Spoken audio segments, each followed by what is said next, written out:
Alright, good afternoon, mga kamima. So today we're going to, um, mag-share tayo ng mga pangmalakasang pabaon drills sa ating mga kamima since ilang weeks na lang, mag-exam na sila.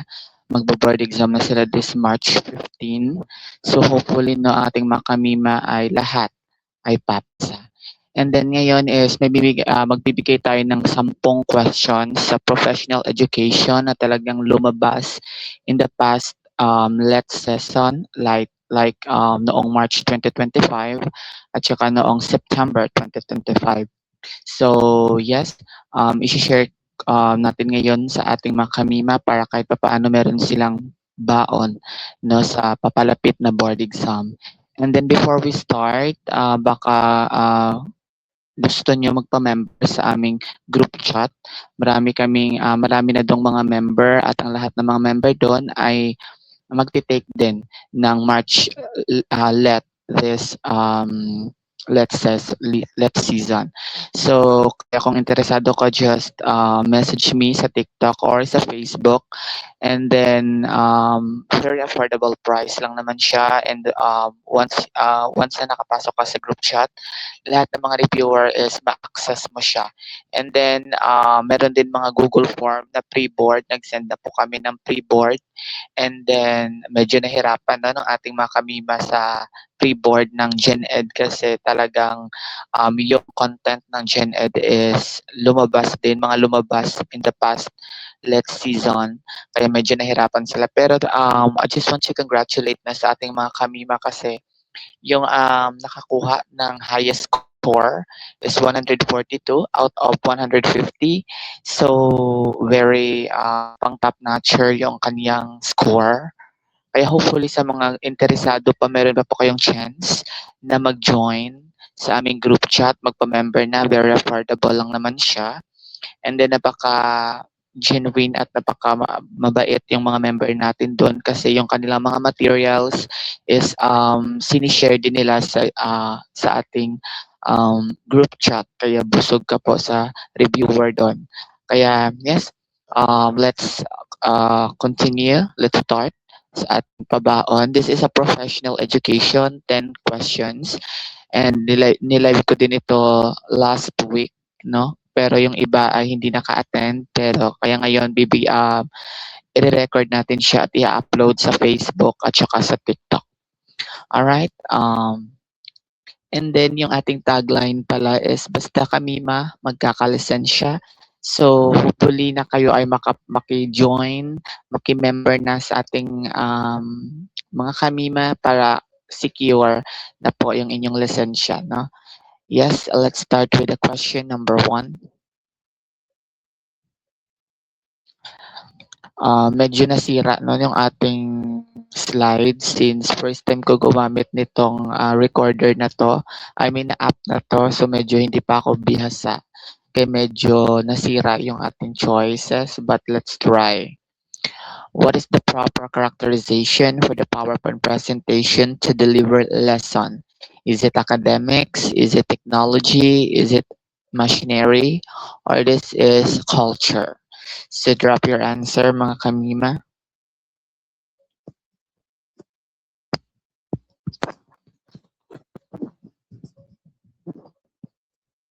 And yes, the correct answer is technology. Technology po ang correct answer natin. Tingnan niyo yung ating yellow highlighter. Medyo nasira talaga siya. Ewan ko ba. But next time, I'll try to, i-fix natin to. But the correct answer from this item is technology kasi PowerPoint presentation. So hindi siya academic, hindi siya machinery, hindi siya culture, but this is technology kasi it involved technology sa ating teaching instructions. So PowerPoint po ang tamang sagot. So sa mga correct ng answer, congratulations. Sa mga hindi nagkamali, okay lang yan. So bawi kayo sa next item. Number 2, what which type of test can show the student synthesizing the skills? So it talks about skills, no? Is it performance test? It is diagnostic test. This is multiple choice test or completion test. So, just to remove, no, magkakaroon tayo dito ng elimination method technique. So, i-eliminate natin yung mga hindi kasali para mas malocate natin, mahanap natin ang correct answer. So, the multiple choice test, hindi na din siya pwede, no? Remove the letter C. And also the letter B, diagnostic test, because sa diagnostic test is tinitest dito yung weaknesses and strength ng isang student, no? Um, nagaganap po ang diagnostic test during start of the school year, just like our pre-test, no? Pre-test is one of the example of diagnostic kasi dito tinitest kung saan ba yung student mahina or nag excel. So remove the letter B and the letter C. So between the letter A and the letter D, so what is your answer mga kamima?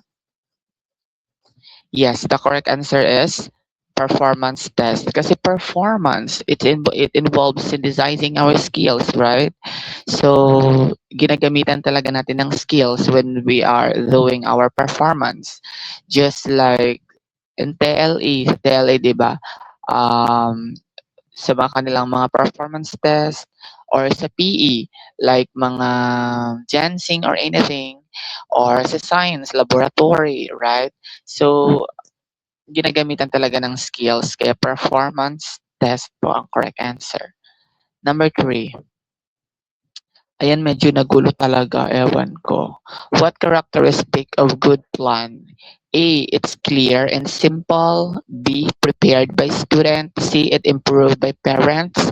Or letter D, it comes from principal. So ano ba yung characteristic ng good management plan? So ano ba yung dapat natin gawin kung tayo ay nagpre-prepare o gumagawa ng ating management plan? So ano ba yung tamang um, gawin, no? Gawin natin. Yes, the correct answer is letter A. It's clear and simple. Kasi we need to direct to the point. Huwag na natin pa ikot-ikutin yung ating management plan. Dapat straight to the point, very simple, very clear para mabilis siyang maintindihan, mabilis siyang basahin or bawal po yung improved by parents. It comes from principal or it's prepared by student, hindi po yun. The correct characteristic is it's clear and simple. So congratulations sa mga naka 3 points. Sa mga hindi pa, just, okay lang. Bawi kayo sa next question. Next, number 4. Given the oldest historical understanding of a teacher, which of the following is closest to the idea of the first teacher who were parents or elders transmitting norms, craft, and belief to the young? Is it school teacher? Is it master? Is it guardian? Or is it coach?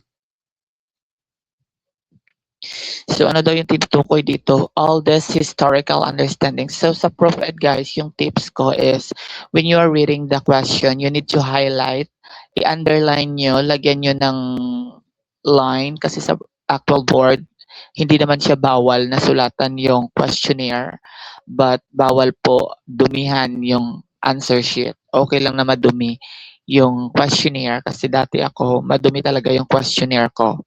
Kasi yung ginagawa ko sa question is, hina-highlight ko yung mga keywords para mas pabilis ko siyang i-connect sa mga choices. So, yes, the correct answer from this item is wala namang iba dyan, di ba? It's guardian. Guardian po ang correct answer dyan. Siyempre si parents talaga ang may karapatan, no? Ang pinaka-close, no? The first teacher is our guardian, no? Para mag-transmit the norms, the belief, the tradition of, yes, sa child, di ba? So si parent, ay si teacher is the second one, parents. Kaya yung sagot dito is guardian po. Guardian po ang ating correct answer. Next, number 5. On the period of development, what feature characterized the child in early childhood? So ano ba yung characteristic sa early childhood? So nung ni-live ko ito, madami ang naligwak, 'no, kasi yung sagot nila is maturity. Diyos ko, maturity, early childhood. When we say early childhood, ano ba yung kanyang characteristic? Ano ba yung features niya? Is it high level of cognition? So siyempre hindi pa 'no, hindi pa gaano ganoon ka-level, ka-high yung cognitive. When say cognition, that it talks about thinking, it about mind 'no, sa isang child. So hindi pa puwede sa letter A. The letter B is the, what we call this, hindi ko mabasa. Readiness of schooling. The letter B is readiness for schooling. Medyo okay, no? Medyo okay si letter B. Si letter C is independence. Independence na agad si child in early childhood. So, bawal na ba siya i-guide? So, I guess then yung number, letter C, I mean the independence, I guess. And the last letter D, maturity. Hindi puwede si maturity because the correct answer from this item is readiness for schooling. So, letter C pala si readiness. So, meaning to say si letter B is independent. So, sorry hindi ko talaga mabasa ng maayos, but it's okay. Yes, the letter B is the independence and the letter C is the readiness. So the correct answer is readiness for schooling kasi kapag in early childhood, 'di ba si student kita noon, tayo ay pinapapunta na 'no sa school to prepare 'no. Kaya early childhood yung tamang sagot po. I mean, yes, readiness for schooling po is for early childhood. Kaya letter C po ang correct answer from this item. Number 5, so di ko talaga alam kung ano po nangyayari dito sa aking PowerPoint. Siguro, kasi sa ano ko siya ginawa, sa phone. So medyo nagkagulo. But it's okay. Let's try to fix this. No, pero kung i-avail niyo po yung PowerPoint na 'to, okay naman siya. Pero kapag ini-screen record ko po kasi dito is parang nagugulo siya. What characteristics show that a teacher has empathy toward learners? When we say empathy, guys, we are, as a teacher, we are putting ourselves to the shoe of our students. So, is it strength and buoyancy? Is it caring and loving? Is it loyalty and affinity? Or is it discipline and fortitude? So like for example as a teacher, kapag meron tayong student na hindi kumikibo sa klase, so wag natin sila i-judge kaagad, no? Wag natin i-judge. We need to talk to them first. We need to know their story para kahit papaano malaman natin kung ano ba yung problema, no? Kung bakit hindi siya nakikipag-engage, hindi siya nakikipag-participate. We need to put empathy. And that is, yes po, caring and loving. So we need to care our student. We need to love our student in order for them to feel that they are belong. Para kahit paano ma-feel din nila na sa isang classroom na sila ay hindi nag-iisa. Kasi as a teacher, again, we are the second parents. All right, number 7. Which of the following is the routine procedure in class management? Is it experiment? Is it role play? Is it roll call? Or is it letter D, research? So medyo magulo. The letter A po is experiment. The letter B is the role play. The letter C is the roll call. And the letter D is research. Ano ba yung routine na ginagamit ni teacher? Is it experiment ba? Hindi pwede sa experiment. Is it role play ba yung ating I mean yung routine natin everyday sa class? Siyempre hindi. This is roll call. Roll call po yung ginagawa natin during our routine everyday sa class para malaman natin kung ay meron bang absent, meron bang late, or anything. Because the best answer here is roll call. Magro-roll call talaga si teacher kung sino ba yung late, sino ba yung absent from the class today. No? Kaya that is roll call po. Yung correct answer natin from the item number 7. 2 questions left before we end. So, magla-live tayo sa TikTok no later. Kaya hopefully na kayo ay makaka-attend. And sa gusto mag-avail ng mga reviewer, wag yun ang palampasin. Join na kayo po sa aming group chat. There are varied aspects to professionalism among teacher, but which aspect is their inner deal, commitment, and dedication as a teacher. So our um, yung letter D hindi ko nakita, but let's see later. A, ethical. B, social. C, cultural. So, what is your correct answer, mga kamima? This is a varied aspect, no? Varied. When you say varied, it's difference. Magkakaiba-ibang aspect, no? To professionalism. And that is, yes po. Social aspect po ang correct answer. Social. No, social aspect po yung ating correct answer from this item number 8. No, social. Number 9, so medyo magulo na. Ano ba 'to? Okay. The number 9, so what assessment provide total view? So when we say total, yung overall student performance. A summative, B developmental, C placement, D formative. So sa susunod talaga is i-try ko talaga na tingnan muna yung slide natin kasi first time kong gumamit ng app na 'to, kaya medyo hindi ko alam kung anong nangyari, 'no. But in the next session natin is we try to fix na. Kasi triny ko lang talaga, promise. Yes, kasi kung paano natin ano ba yung assessment na kailangan natin para malaman ang overall performance, siyempre it is a summative test po, summative test, 'no.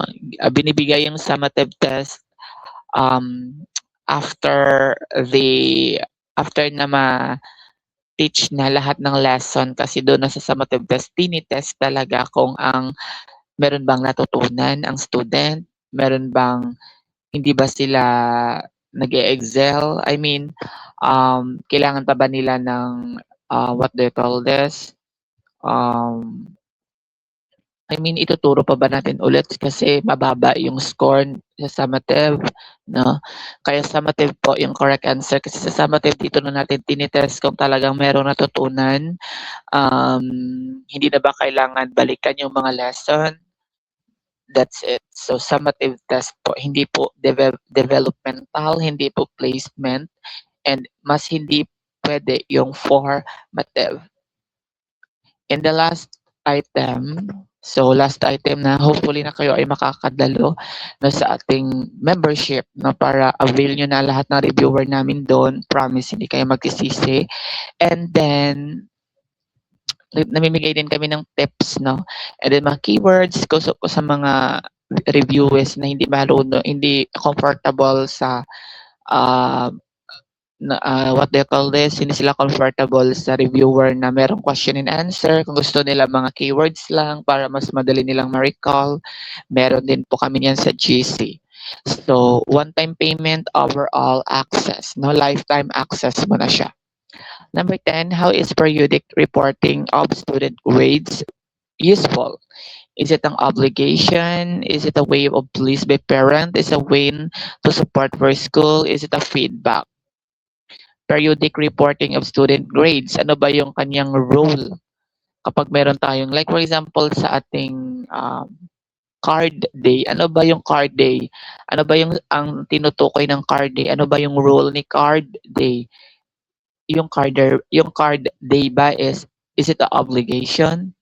Is it the way to please the parents, or is it as win support of school, or this is a feedback? Yes, the correct answer is syempre is the feedback, as a feedback kasi yun na yun eh. Magka-card day na tayo. Magka-card day na doon na tayo i-report na natin sa parents kung yung student ba nila ay nag-e-excel, yung student ba nila ay pala absent, yung student ba nila ay mga may honor ba, nag-e-excel ba, magaling ba yung kanilang student, or maybe yung student ba nila ay makaka-proceed in the next grade level. So it serve as a feedback, no? Feedback talaga ang reporting, periodic reporting of student grades, no? And the best example for that is our card day. So yes, sino kaya ang naka-perfect ng score? Thank you so much again, mga kamima, and hopefully na kayo ay nakakapasa na this March and mag-avail na kayo. Meron pa kayong ilang weeks no para mas um, maging ano pa kayo, maging confident sa inyong laban. Kaya I highly recommend to you na mag-join na kayo sa group chat as in hindi kayo magsisisi. And then good luck to you and hopefully na kayo ay papasa at hindi na uulit sa board exam. Bye everyone!